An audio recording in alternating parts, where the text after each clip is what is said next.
Hello, everyone. Welcome. My name is Kara McDonald. I'm the Director of Philanthropy and Plan Giving at the Seattle Public Library Foundation. And on behalf of our partner in this webinar series, the King County Library System Foundation, I want to welcome you all to our first webinar of 2024. I also want to give a special welcome to our friends joining us from Snow Isle Libraries Foundation and Pierce County Library Foundation. And whether it's your first time joining us at one of these webinars or your 15th, I really want to thank you for being here and for taking the time to support your public libraries. I just want to go through a few things before we get started with our presenter. We are recording this session, and you will receive a link to the recording and slides after we wrap up. To ask a question at any point, please use the Q&A box, not the chat, and that way we can make sure that our speaker sees it. And if you see a question in the Q&A box that you'd also like answered, use the little thumbs up button next to it to upvote it. Our speaker will be sorting these questions by upvotes, so the ones with the most votes are what she'll see first. And finally, when you sign off today, you'll be prompted to take a very short survey about your experience. Please take a few minutes to complete this because your feedback really does make a difference. And everyone who completes the survey will be entered in a drawing to win a raffle prize, which could include a copy of our speaker's book. I'm now going to invite our speaker, Chanel Reynolds, to join me on screen. Chanel has a wealth of information to share with you based on her experience of what can happen when you're not prepared for the things that life might throw at you. I'm going to let Chanel introduce herself and tell you her story. So thank you all again for being here. And Chanel, please take it away. Thank you so much. It's wonderful to be here with all of you taking time out of your day. And I'm a huge fan of the library and library system.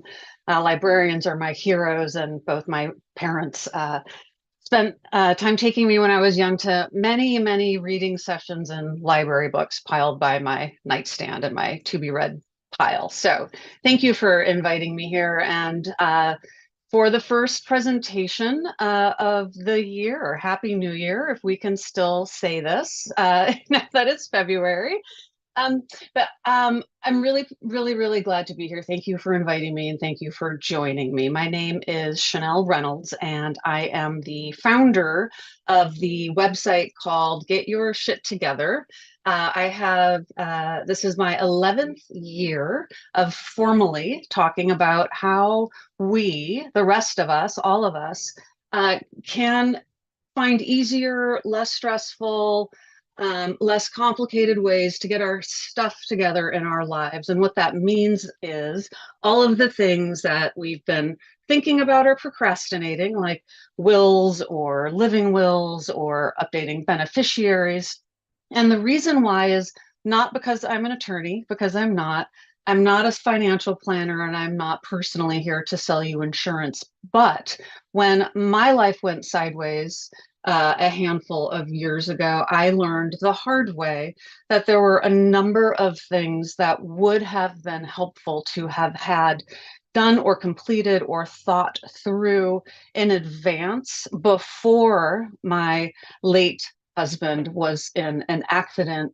And I found myself and our lives and children thrown into this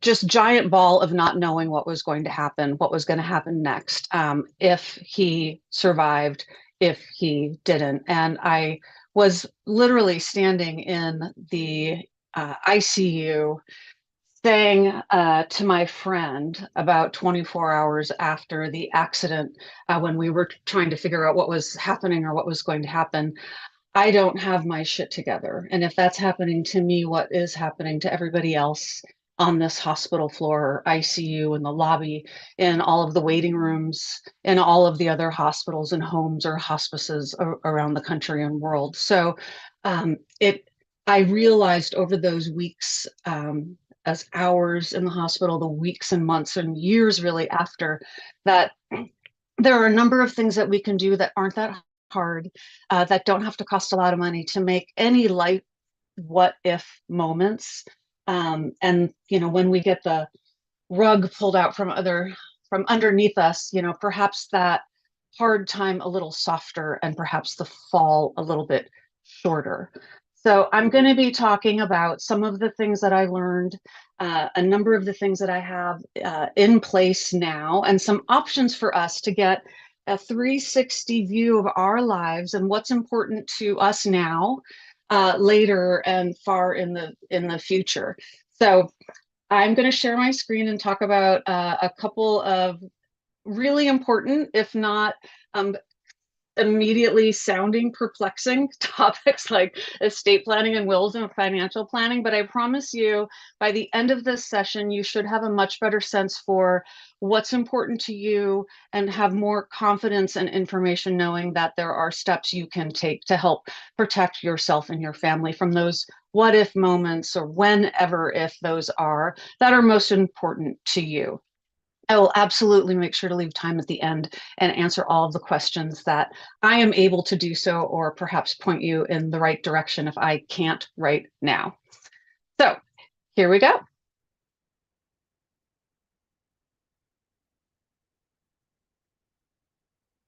So I'm hopeful that you can all see my screen. It's a blue sky. And what I wanted to do was just share that we have all had maybe one of those moments, right? A near miss, or waiting for a phone call. And in those moments when life knocks you sideways, for me personally, and I've heard a number of other folks over the dozen or so years that I have done this, um, that it really feels like the ground gets pulled out from under you and you kind of go down the rabbit hole. And that's when many of us find ourselves in a situation not knowing what was going to happen. I used 50-50 because when I got the phone call, I made it to the hospital. I drove first to the wrong hospital because I was used to going to the one where you go if you fall down on the playground and break your arm, not the one that the helicopters land on top of. And going into the ER, trying to figure out where my late husband Jose was, what happened. The doctor there had told me that there was a 50-50 chance. And I thought that that might, out of my wildest fears, that 50-50 sounded a lot better than than some of my other fears, that he had been in an accident and didn't make it to the hospital alive. And then that's when the ER doc said, no, Chanel, 50-50 chance. The paramedics thought he was going to be a DOA. If he remains stable enough for us to get him in to the surgery room, there's probably a 50-50 chance that he makes it off the table. And that's when I had this overwhelming tsunami storm of questions and fears and worries, like what is going to happen. And I knew then that either way, whatever happened next, that our lives were not going to be the same. Everything was going to be dramatically different. And that's when I realized, from the moment I got the phone call, driving to the hospital, going down my phone list of favorites, making phone calls, that there were some numbers that I didn't have. When I got to the hospital, I didn't have our insurance card. And for those days, hours, and then days later, in the ICU for a week, all of these questions were flooding in and getting in the way in some ways, like what's going to happen?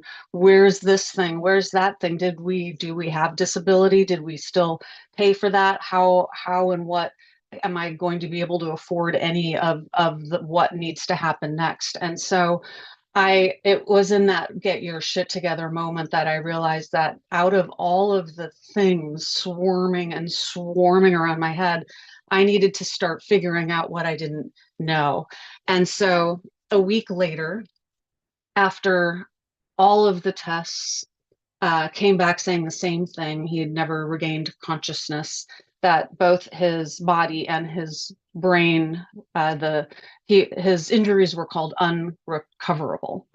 And so I made the decision that we had talked about, that I knew he would want, that was not a quality of life that he would have found acceptable. He had no chance of recovery. And so I, as the legal wife, was the one to communicate his wishes to the doctors, and communicated that at that point, medical intervention was only prolonging his death, not saving his life. A few of the out of the enormous amount of what do I even do now, I had really no idea where to start. I found myself as a young widowed solo parent of a 5-year-old and a stepdaughter who was in middle school, and I needed to figure out what I didn't know and what I had to do next. And so this is a quick jot down of all of the things that I was trying to figure out what I needed to do, from my son going into kindergarten to what's a financial planner and a financial analyst, and do I need what is probate and how does that even work? And so I realized that I was one of many, many people doing what might be the saddest search in the world, which is, what do you do after someone dies? What am I supposed to do? What am I responsible for? What's important to do first? And it's a pretty lonely Google Google search. I also realized that in those hours and days and months afterwards, anything from people coming up to me at the memorial service saying, "Oh my God, we have our wills drafted, but not signed to," like my late husband Jose and I had. But I realized that not only in that moment, and all of those moments where I realized I wish I would have done a couple more things to make this hard time maybe a little softer, or the list of questions and concerns, and I have to find this or find out that, it would have been helpful to take that from hundreds maybe down to a few dozen. I also realized that so many of us are in the same boat. Less than half of US adults have a will. More of us don't have a living will to document our medical end of life wishes. A lot of us are in a place where an emergency fund is a really a challenging, if not seemingly impossible thing to do. Disability insurance is more expensive than life insurance, and many of us don't have it, even though many of us will find ourselves, unable to work for some reason for a certain time. And so while it was not a relief to know so many other people were in the same boat, when you feel the consequences and when you add up what it is really like, what it takes, and quantify those hours, the average amount of time it takes is literally hundreds of hours to go through someone's estate. 80% of people said that they didn't know what to do, and lacked guidance. And it's expensive. A funeral, end of life, probate, it gets expensive. And if many of us are not able to access $400 in an emergency fund for any of life's daily what ifs. The average expense is about $12,000 for average, we're talking averages family, to pay for funeral, memorial, all legal expenses, everything after someone dies. And that uh, the majority of us, or most of us, feel it is such an overwhelming, stressful, sad time, full of grief and loss, when you have that administrative death by a thousand paper cuts happening at the same time. It can be, for me, paralyzing. And there are some things we can do. We cannot take away the sadness or the pain of what it feels like to lose someone. But my hope through getting our shit together is that a hard time can be perhaps a little softer, or when things go wrong, not everything else has to get harder too. So back in 2013, a couple years after my late husband died, I had that lightning rod moment where, standing in the ICU, saying to my friend, "Oh, I don't have my shit together." And if that's happening to me as a native English speaking, legally married, college educated, middle class person, um, who is feeling devastated emotionally and personally and financially, what are all of the other ways that not having some of our stuff together is causing additional optional suffering. So I put a little teeny website together. This was what it first looked like. And when I launched it, my hope was that a few hundred people would see it. It got shared very quickly everywhere. And then the next day, the New York Times called and asked if they could come out to interview me. So that weekend, um, the Get Your Shit Together website was on the front cover of the business section in the New York Times. So while that was overwhelmingly astounding, on the one hand, it was really reaffirming to know that we all share these same questions and concerns and needs and desires, and that we're looking for a way to talk about this and or solve it and come together, maybe in addition to, if not outside of, the traditional ways of setting up a meeting with somebody with leather chairs and a mahogany desk at an attorney's office or a financial planning office. There are a number of things that we can do to make a hard time softer ourselves, in addition to working with or hiring professionals when that is an important thing for you. So here are a couple of things that I'll talk about for a few minutes, and I would, again, promise to leave time at the end to answer any of the questions that I can, that I'm able. So these are the things that popped up into my head that kept coming up over and over and over again. A checklist was, I didn't know what I didn't know, and I needed a place to start. There were some legal documents that we had drafted, but they weren't signed, making them non-legally binding. On the one hand, that was they weren't worth the paper. We hadn't printed and signed on them yet. But on the other hand, having had the conversation with my late husband, I knew about his priorities and his wishes, and that was helpful and instructive for me. There are other things about insurance, money, financial planning, and then also some small, but the little things are often the big things types of details and what if plans or details. So again, one of the things I want to remind us of, and myself, is this can also feel like a lot of stuff. And we're already overwhelmed with the idea of figuring out what estate planning is or getting some documents done. One of the things that I like to say is we are here in a world where so many things are out of our control to take care of the things we can change. And for each of us here, we might have different priorities. We might have different resources. We might have different urgencies or exigencies. And so many of us, um, the majority of us have a number of things in common. And so what I'll be talking about today are the things that we can all do, like reviewing and updating your beneficiaries on your financial account, or finding an online free template for your advanced care wishes, to any of the other questions that you have. So let's talk really quickly. I'm gonna go in a slightly different order. So when we're talking about insurance, when we're talking about financial planning, we could do a day-long segment on each of these topics. But when it comes to some of these things you can get, I like to think about what if planning, like what if something were to happen now? Um, what if something were to happen and that was going to keep happening? And then what if something happened and that's where things live and are now. So there are 100 kinds of insurance, right? Some of them are required, some of them are not. Disability, life insurance, and long-term care, which is now in our state, Washington state, becoming kind of worked into the spec a little bit more.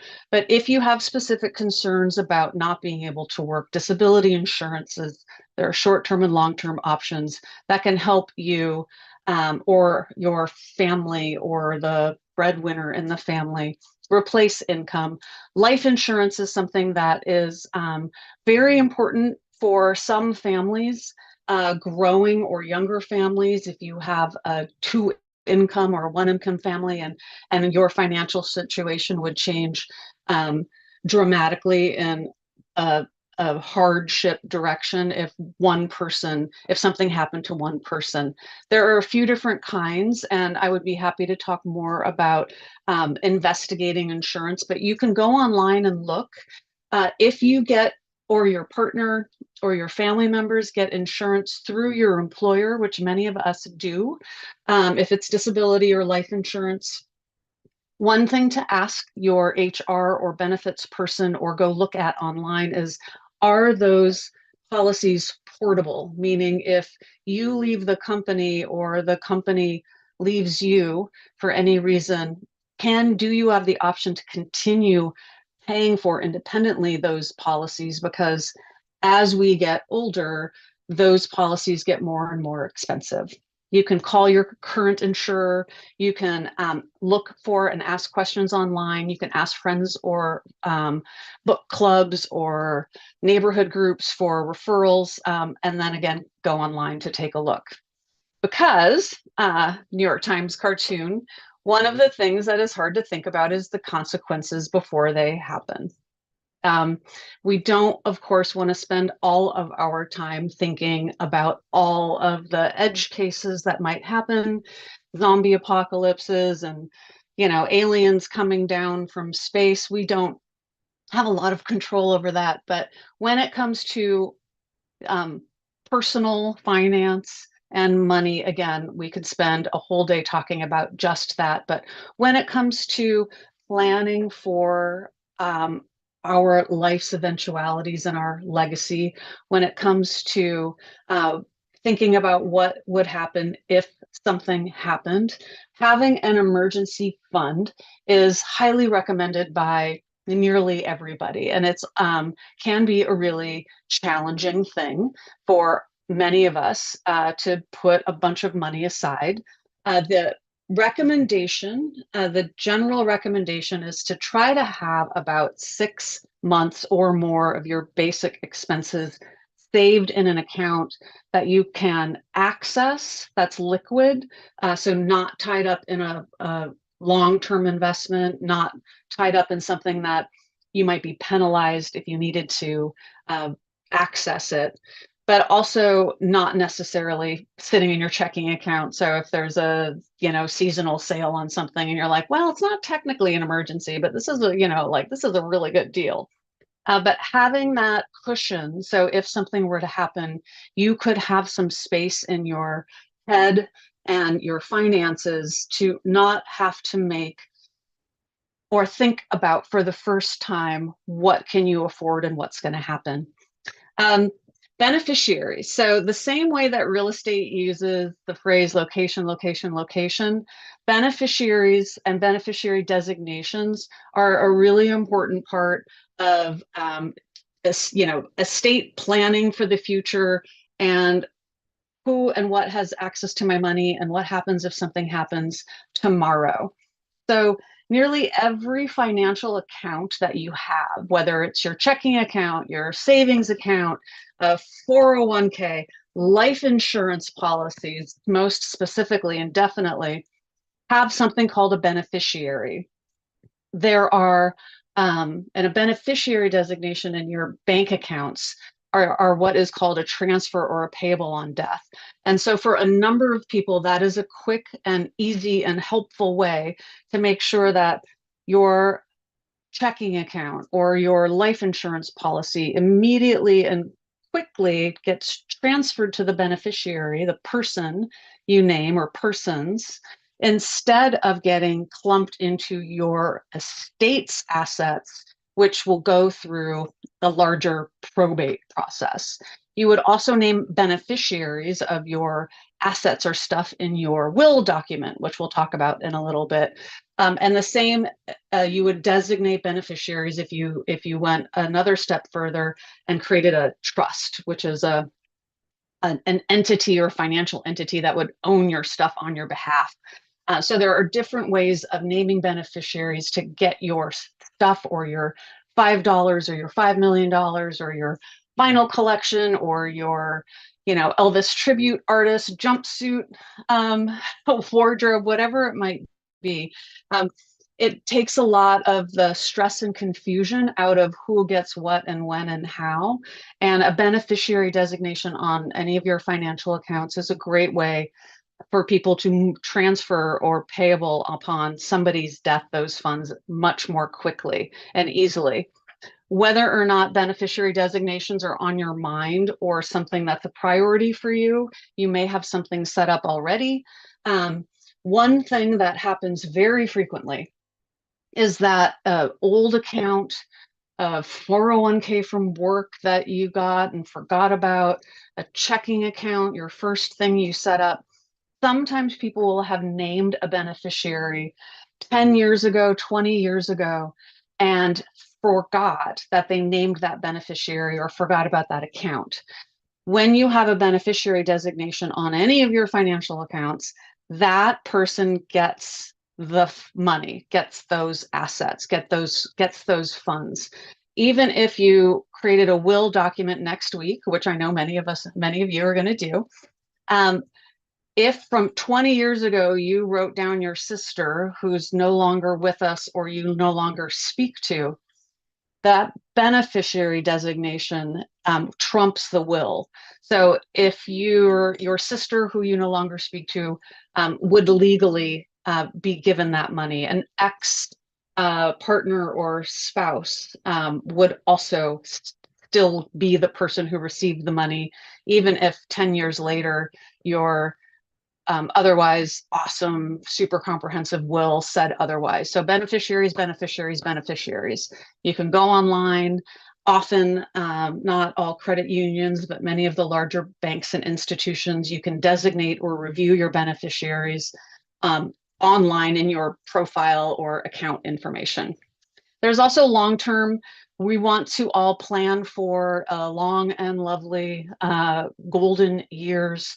We can talk about long-term care at the end. I, again, am not an insurance expert, but long-term care, there's many questions about should I get it or do I self-fund? And those are all important questions. Okay, we're going to move on to the next topic. And I can make that happen. There we go. Okay, and again, trying to give us a little moment to breathe in and out because we're talking about plans and beneficiaries for if and when, decades and decades from now, or if something happens and you want to know that that there will be fewer questions about what happens if something happens, unless whatever we leave behind is what actively or passively we've decided to leave behind. So we can leave behind a lot of questions and a giant mess, or we can do our best to take those hundreds and hundreds of questions, maybe down to a few or a few dozen. Okay, so estate planning. Again, I'm not an attorney, and even if I were, many of the questions that you would have would require an estate planning attorney, probably some more research and investigation before they could say, yes, you need a trust, or no, you don't need a trust. But there are, for most everyone, a few basic pillar documents and or decisions and designations that make up a very basic foundational estate planning package, your legal documents. And one of those is a will. Another one is called a power of attorney document. And there's also what's called a living will or advanced care directive. These documents outline many of the most important and key decisions and designations that you will make when it comes to who's going to be in charge of handing out and reviewing your assets, who is going to get them. So your will document, I like to call it the gateway document in some ways, is really if you have minors, if you need to designate guardianship for children, or you have caregiver responsibilities or pets, who you want to have your money, who you want to have your jewelry, basically who gets what and who is the executor of that will, who's the person who's going to be kind of the project manager, reviewing all of your assets, auditing what debt You might have paying off legitimate debts and then dispersing your assets to those who you designated in your will. And the job of the executor is to not decide how they want to spend your money or your assets. Their job is to look at the decisions and the directions that you listed in your will, and they have a legal and fiduciary responsibility to do that as you have instructed. They don't get to just make up their mind and say, well, Frank left the house to so and so, but I think I want to take it. That's not a legal thing to do. Power of attorney document. So unlike your will, so your will document becomes active only after you die. So writing your will doesn't mean that whoever you name as the executor can come over and start going through your stuff tomorrow. They only have the ability to do so once you have died. You need a certified death certificate, and there still is a legal process to follow. A power of attorney document is when you give somebody the ability to make decisions for you, financial or medical or otherwise, not necessarily at the end of life. And that person who is your power of attorney would be able to have um, that responsibility that you have asked and directed them to have up until you die. So there are a number of different, let's say during COVID, for example, somebody might have gotten very ill and they weren't necessarily at the end of life, but they were very ill for a while. Were at the hospital, were intubated, whatever that might have been. And they had a few weeks or a few months where they weren't able to necessarily follow up with the insurance company or follow up with the bank to make sure mortgages or rent or tuition or whatever it was paid. So that is a power of attorney who would come in and help make sure things are happening when you can't do them or advocate for yourself, not necessarily in an end of life situation.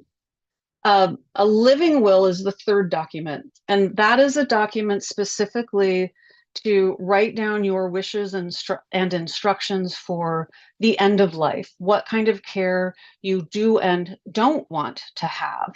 How comfortable do you want to be? Do you want to, what does quality of life mean to you? And is your personal goal and decision to have a higher quality of days or perhaps a larger quantity of days, whatever that might be?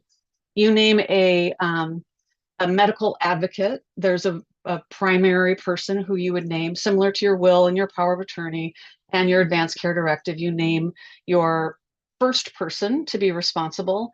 And on all of these documents and your beneficiaries, it's really, really, really highly, highly, highly recommended to have a backup person or a secondary person as well. Your medical advocate, the one who will speak to doctors on your behalf or families on your behalf, if or when you are not able to yourself, will communicate those end of life wishes that you wrote down on your document. Nearly all of them are free. And they're state specific, like most of this legal and estate planning stuff.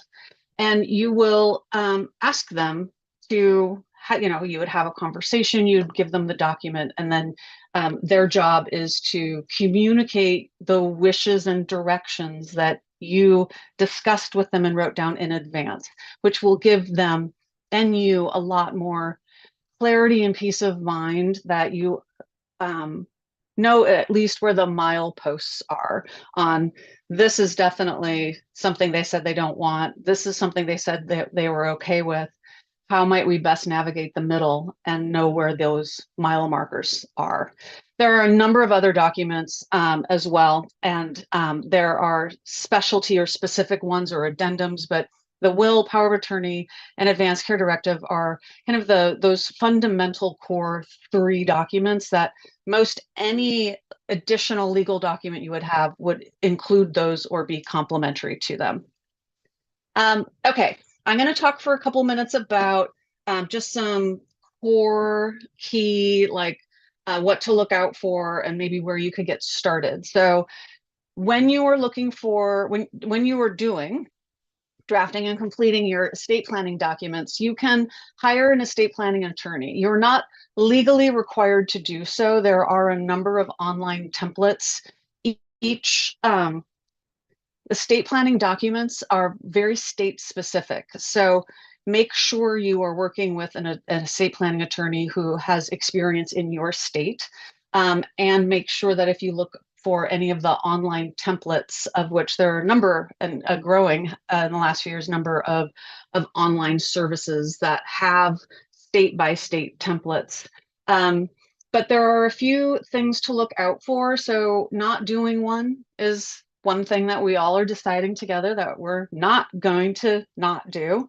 Not signing it means that it's not legally binding. I can personally attest to having gone through the process. And my estate planning documents with my husband were sitting in my inbox, and they had been for a while when he got into his accident.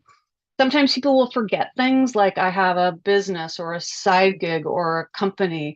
Out of state property is another reason why or when somebody should perhaps talk to an estate planning attorney.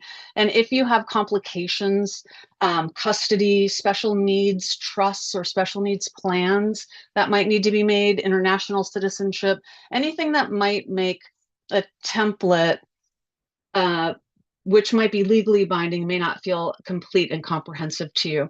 And then there are also, if you have a lot of assets, a number of people who have currently, the number is, I think, 10 to $12 million individually, or double that as a couple.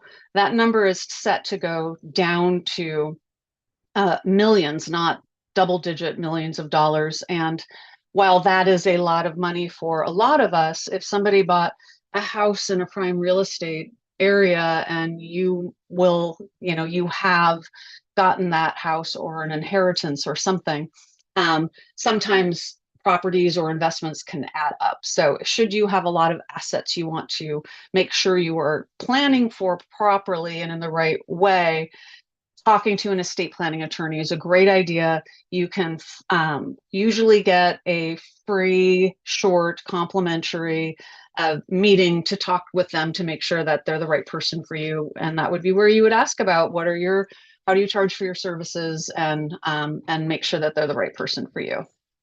The other thing with all of these is you can always update them. Once you have it done, it's frequently more easier to update than it is to start from scratch.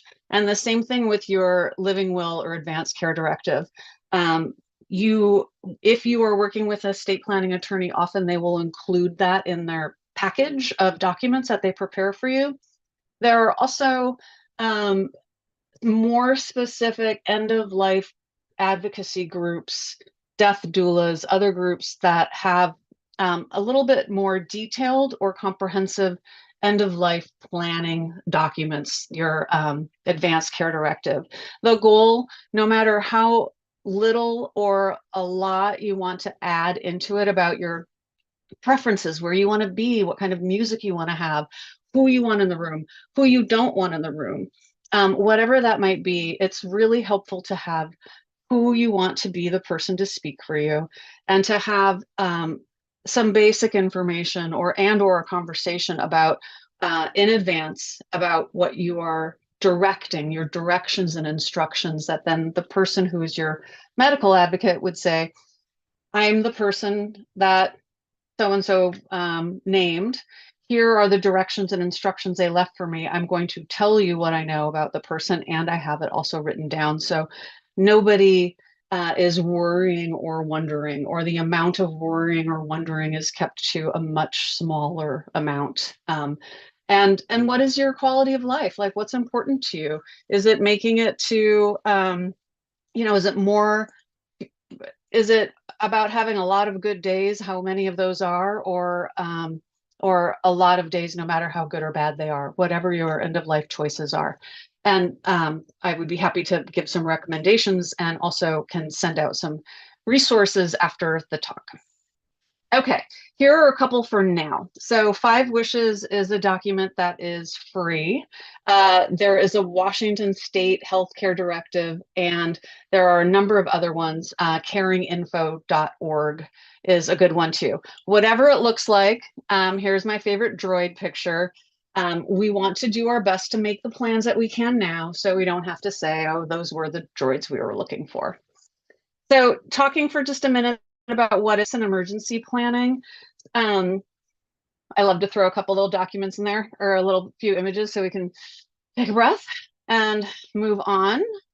So, again, starting to think about this stuff.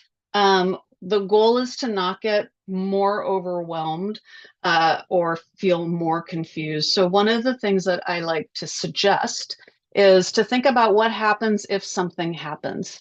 There are, our eventual mortal individual plans for how we want to set up the future generations when we're not here. But there are also other types of events or emergencies or just big life transitions, whether it is a triggered unplanned event or a milestone. So while we are thinking about getting our stuff together and what that means to us and is important, I like to say, what happened if something happened? What would I want now? What would I want next? And then after that, what questions would I want to have set up for myself in advance? Um, After my late husband died and I was a solo parent of a young child, having an emergency plan set up for what happened if there was a power outage or a bridge was out or an earthquake. So I had, backup keys and pet sitters and a few people on the pickup and drop off list. So I would know that if I couldn't get to my son or to anyone, that somebody else nearby or that there were some backup plans. I also had an emergency phone list, kind of the basic thing to have, but I had one with me, I had one shared with others, and I had a backup. Um, and sometimes that could be money plans. If for a number of years, my parents lived in a different state, and my dad was navigating an illness that we knew was a manage the illness, not one that he would recover from. And so having a plan to know that if something happened, I could have, either room on a credit card or an emergency fund to be able to get a plane ticket to go there, and that I had short and medium plans figured out. So if I could take my son, I would, and if I couldn't, he would be cared for so I could be there. And then after that, whether it is insurance, whether it's financial planning, whether it's your estate planning, what happens, and that's the thing that keeps happening. Um, my late husband and I had some life insurance. We didn't have a lot, but we had some, and that made a really big difference in my ability to have a bridge from my old life to the new one. And so, whatever that means for you, for your family, for your plans, for your future, what makes you feel better at night knowing you have done, it can be reviewing your beneficiaries, it can be setting up an appointment with an attorney, it could be having a conversation with your family, whatever that might be. I like to suggest that out of all these things, some of these details and documents, but some of these details are 5-minute plans we can make. We can go into one of our bank account websites and see if we have a beneficiary listed. We can take care of and write down some passwords. So if something were to happen for the short term or the long term, that some of our most important information, whether it's where our documents are, where the life insurance policy is, where our different bank accounts are, if there's a safety deposit box, whatever it might be, some of these details and instructions are 5-minute updates, an emergency plan with a phone number, a pickup or a drop off form, whatever it might be, or just gathering documents or taking pictures of the types of things you would want to have, and have a folder on your phone that always has your, in my case, my father's advanced care directive, because, and his emergency contact list in case something happened. I would, I wanted to know who his doctors were, what his prescriptions were, and where they were filled. Just basic stuff like that. Whatever some of these things are, 5 minutes at a time can really make a huge, huge difference. For example, while I was going to the hospital those, dozen years ago, I didn't have all of the phone numbers to contact my late husband's side of the family. That is something that I have an emergency contact list now that is a little more comprehensive. I also didn't know the password to his phone. And I also needed to do a lot of what I would call like treasure hunting or digital forensics to try to figure out where all of the stuff was, because while we had a great relationship where we took on and managed different things, because both of us were better at some things than others, we didn't necessarily always communicate comprehensively all of the things to the other person that we just took care of. So 5 minutes at a time, 5 minute task at a time for any of the other things that might be a little larger, like a process that has a few steps, like a estate planning document. But for me, and one of the ways in which Get Your Shit Together has helped thousands and thousands, millions of people, is that while we know that we can't control everything that happens, one of the things that can be helpful during any given day where you're just trying to update your Netflix password and you're losing, we do that once or twice a week. That's like 20 minutes of your life that you can give back to yourself. And also the what happens when something happens, you want to be able to be in the room. You want to be able to not be worrying about 100 other things. So getting our stuff together for me means having some of these answers taken care of in advance. So we're not thinking about or worrying about or wondering or trying to solve some of these basic questions or some of these not exciting, easy to procrastinate plans that can really, and in my experience and millions of other people, that can really have a huge impact and make, again, a hard time just a little bit softer. So one of the things I'm going to suggest we do, it's not necessarily homework, but I think that I strongly encourage all of us to pick three things. So there's a checklist that I can share with you that I put together. But while we're thinking about estate planning and documents and bank accounts and all of this, what can really help is just to pick three things, whether you're an emotional planner, an analytical planner, a linear planner. For me, it really helps to think about, okay, what's the thing that's bothering me the most, or keeping me up at night? Whatever that might be. Is there something that's been on my list for a long time? A number of people, I would say hundreds of people, have shared with me that they've been meaning to finish or get started on their estate planning documents for years or decades.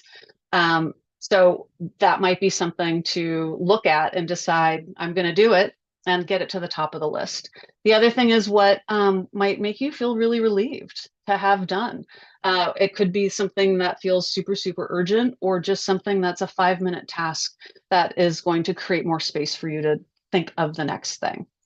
And then lastly, it always helps to have an accountability buddy, whoever or however that works. Either while we are here, you can pull up your phone or your computer or write yourself a post-it note, whatever it might be, and make a goal, make a plan, and put a date next to it. So I would like to finish my estate planning documents by tax time, or before tax time, I'm going to do a full audit of my beneficiaries and update those.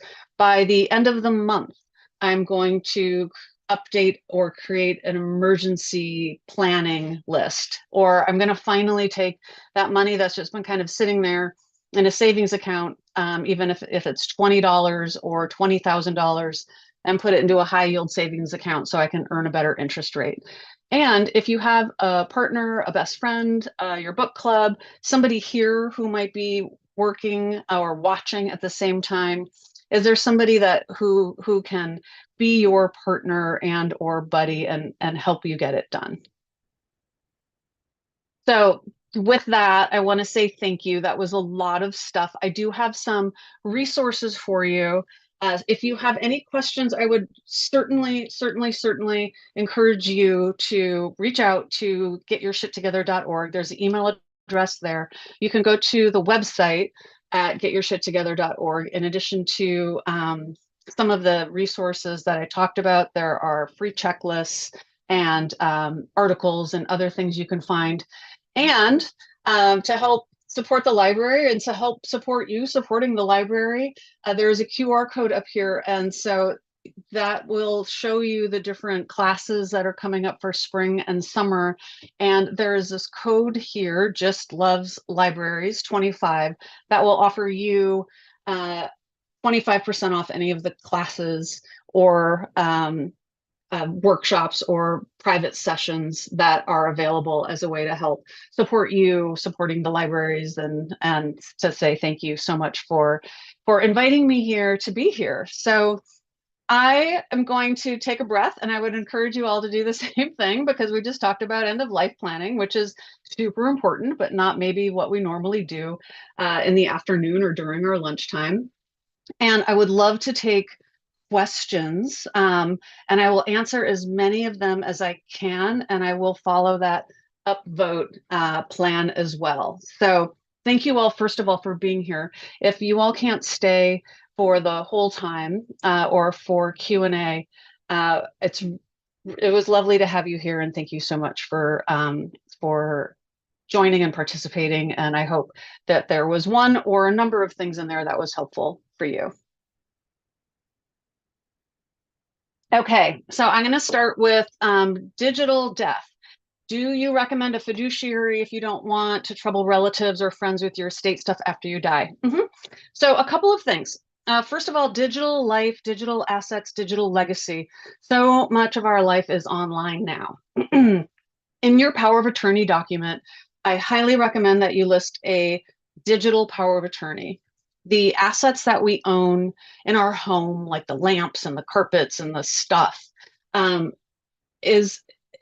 assets that are traditionally seen by like the courts and legal stuff as things that you can give to somebody else. Digital assets have been a little weirder, right? Like it's still a little bit of a wild west out there. There are some companies starting to make much better plans about this. So if you have or use Gmail or any of the Google stuff, there's something called a Google Inactive Account Manager. You can just search for that, go to the page, and you can set up a legacy contact. And that contact, you will provide them permission and access that if your account goes inactive for it's somewhere between 3 months and 2 years, the Google Inactive Account Manager will send you a note that says, "Hey, Cara, you haven't been online in a while. Everything good? Just click yes, and we'll not send your a note to your legacy contact." And you would say, "Yeah, I'm all good. I was just in the Grand Canyon and off the grid for a while. Everything's fine." Or if you never reply, they would say, "Hey, Chanel, it looks like you're Cara's legacy contact, and she hasn't been online for a while. Just checking to make sure everything's okay, and you now have access to all or some." So that is free. Apple also has a legacy contact you can add in your Apple ID. Facebook also now offers something as well. For all of those other things that are not covered in what companies are now starting to add, thankfully, I'm so excited about that. It's been really awful and ugly for millions of families to try to get access to something to get turned on or off, whatever it might be. Adding a digital power of attorney in your power of attorney document, including digital assets that somebody can administer them or have access to them in your will, and also using a password manager is a thing that many people are doing now. There are some that are free, some that are pretty affordable, a few dollars a month. The New York Times and other people cover reviews of which ones work best. Bitwarden is one of them that has a free offering and a paid one. 1Password is another one that shows up in the in the reviews as a highly rated one as well. Okay, so the second question, which is about a fiduciary. So in a number of situations, people will say, I don't have anyone in my family or my trusted circle that's really the right person to be my estate's executor, the person who it will take, on average, a few hundred hours, a lot of phone calls, paperwork, financial reviews, filing things, looking at documents. Um, it's an administrative role for somebody who is good at that. If you don't have somebody in your family that is the right person for that role, if you have 100 people in your family that are really good at that stuff, but you're like, yeesh, I don't want them to have to deal with it, there are professional fiduciaries, and you can hire somebody to be the executor or executrix of your will. Um, Definitely hire somebody through a highly regarded company. Sometimes an attorney will offer a resource as well for somebody who can be that financial steward of your documents. You can also hire somebody to be a helpful or a supervisor or a CFP or fiduciary to have monthly or quarterly oversight as well. And executors of wills are legally allowed to be compensated for the amount of time, for the number of hours that it takes to administer something. So that is something you can set up ahead of time and plan for. Not because you don't trust your family necessarily, but they might be busy parenting. They might not. They might have an intensive travel schedule, and or you would prefer to pay somebody whose job it is to do it, so they can, so they don't have to bear the full weight of that responsibility. What compensation is usual? I've heard it's a percentage. So they're each state. So the question is, um, how much do people get paid? How much can you get paid or compensated for your executor duties for a will document? Um, Most frequently, people will be reimbursed if there are any personal expenses that an executor or other people covered.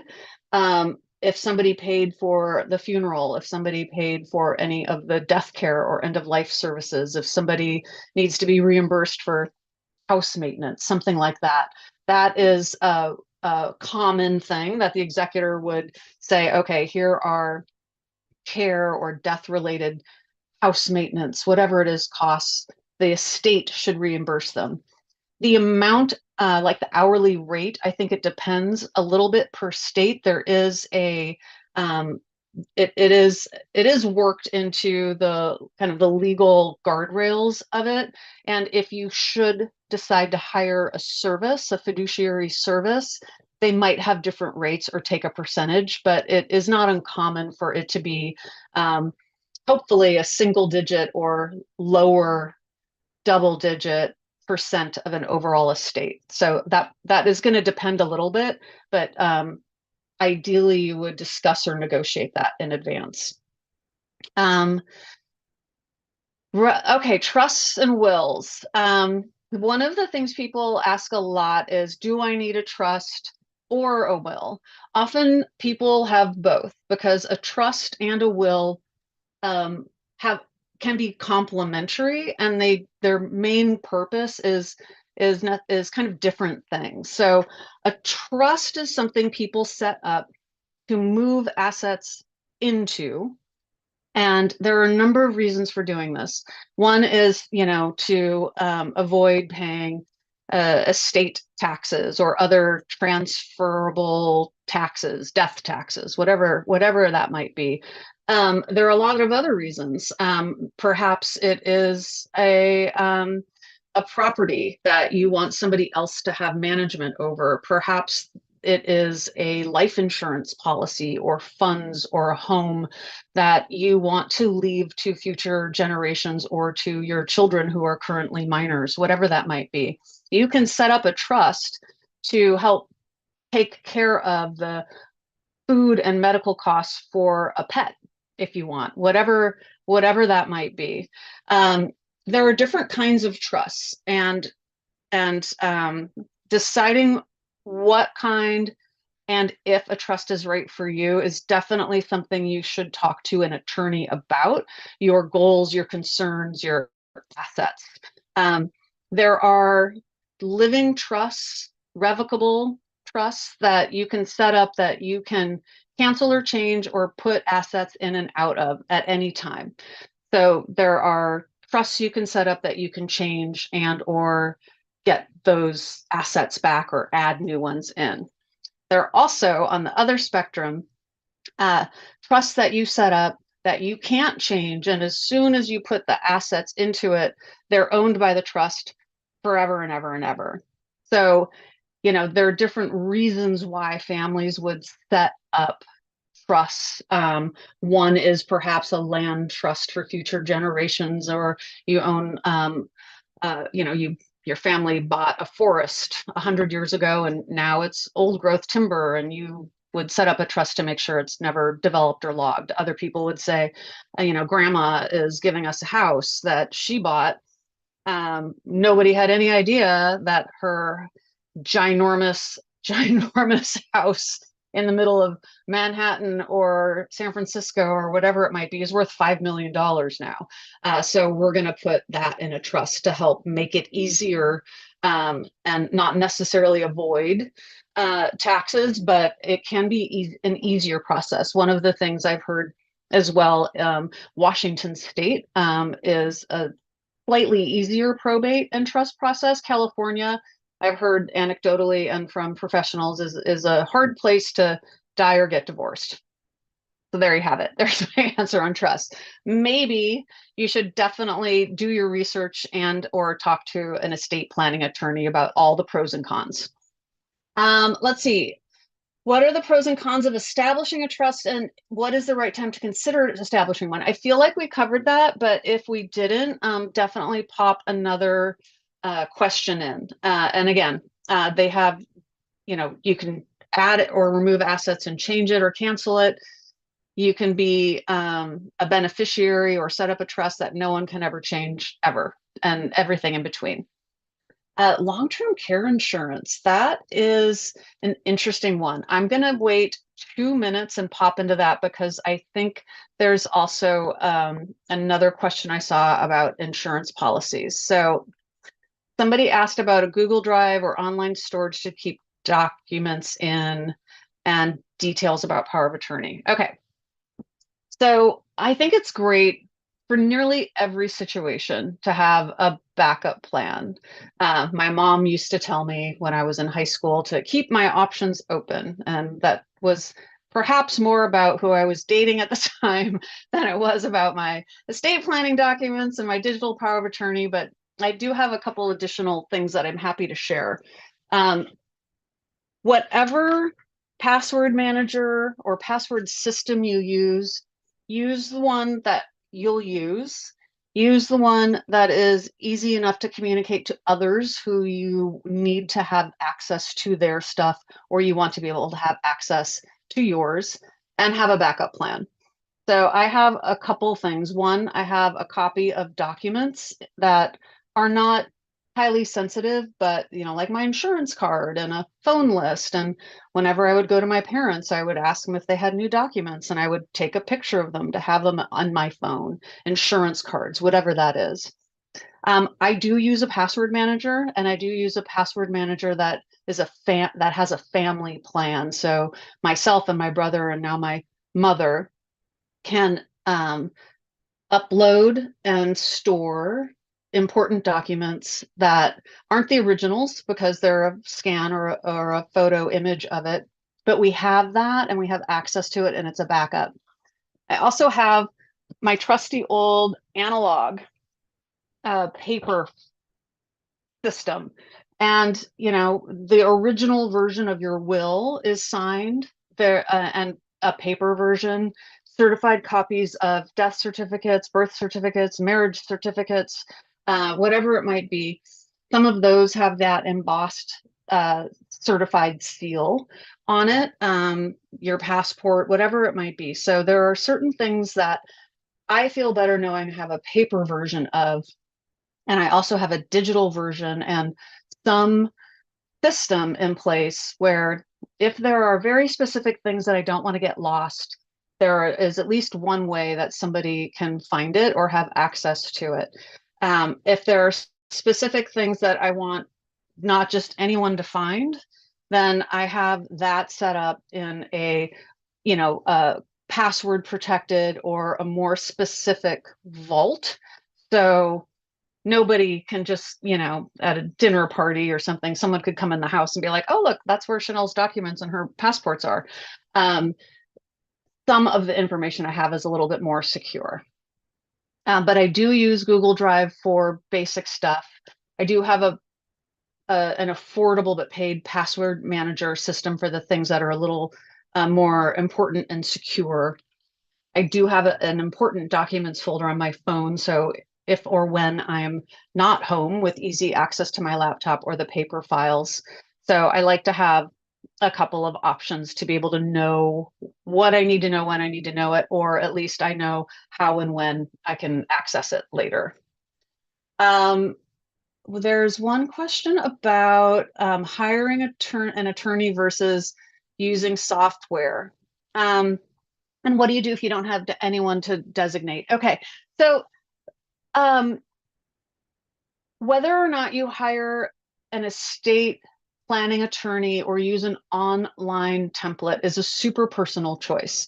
In many cases, this is, when I ask any attorney and kind of hold their feet to the fire and say, really, I need an answer. I will ask, is having something better than nothing? Is having a will made through an online template better than having nothing at all? And their answer is nearly unilaterally 100% of the time, yes, having something is better than nothing. You are removing the number of questions and unknowns. And in many cases, the process is shortened by having some information figured out. Even if it's, I want this person to be the executor of my will, that can remove months and questions about who is going to be in charge of what and petitioning the court. For a number of people who have simple estates and simple wishes, you don't have a ton of assets, you don't have a complicated blended family or guardianship situation. You really just want to be able to say, this is the person who gets the house, this is the person who I want to have my stuff. I can, in many cases, using an online template might be absolutely comprehensive enough and perfectly fine for a lot of people. What you don't get in that situation is the ability to talk to somebody and go through the questions that they would ask. So legally binding and documenting of your most important wishes, is that good? Absolutely yes.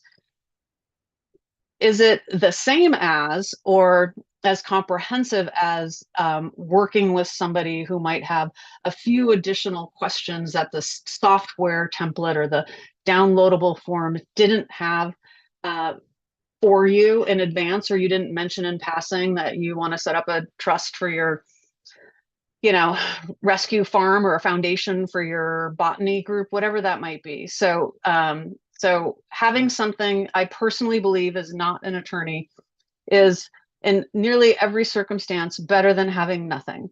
And it is up to all of us as individuals to figure out how much time and or expense we have and or are willing to put into making ourselves feel better, and feel like we've done what we can, the best way that we can, for our friends and our family and our loved ones and our people, for decades and generations to come. Thank you, Chanel. That was a wonderful presentation. We're coming up on time here, and I know we didn't get to all the questions that everybody asked, but you've very generously shared your contact information, and we are also available as resources. Your public libraries have a lot of wonderful resources. So I want to thank you, Chanel, for taking the time to be here today and to share all this wonderful information. And I know I saw some comments in the chat that people are motivated to start their estate plans. They're feeling good, they're feeling confident. So I hope everybody took something away from today. Just as a reminder, we will be sending a follow-up email with the recording and the slides that Chanel shared in the next couple of days. So be on the lookout for that. When you exit this webinar today, you'll be prompted to take a quick survey, and everyone who completes the survey will be entered to win a prize, which could include a copy of Chanel's book. Also, for all you library lovers out there, Library Giving Day is coming. Mark your calendars for April 3rd, a wonderful day to show your library some love. And finally, as you think about your own estate planning, just keep in mind that a charitable bequest is one of the most meaningful ways that you can support the organizations you love, including your library. I hope you will consider us and let us know if you've included us in your plan so that we can thank you. If you have any questions or want to continue this conversation with us, please reach out. Thank you all for coming today and take care. Thank you, Chanel. Thank you.